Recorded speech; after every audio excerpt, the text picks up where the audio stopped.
There are no ways of fooling the breath test. There are really only ways of the breath test fooling you. The harder you blow into the machine, the higher your breath test result is going to be. If you imagine if you cough or sneeze or breathe really hard, exhale really hard, if you notice, you'll get some vapor coming out of your mouth.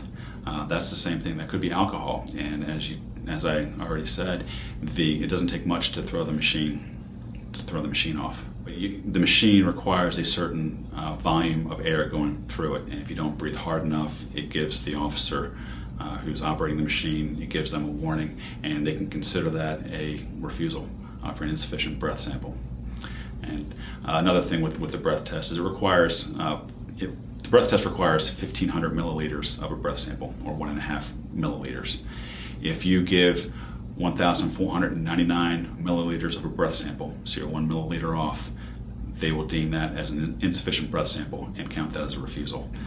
People of smaller stature, or specifically women above 65 years old, don't have the lung capacity to get close to that 1,500 milliliters, so they may be at a disadvantage already.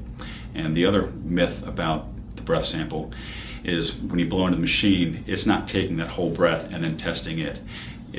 You're blowing into the machine, and then there's a click near the very end, and your breath sample is actually that one click, that one micro moment of time is your breath sample.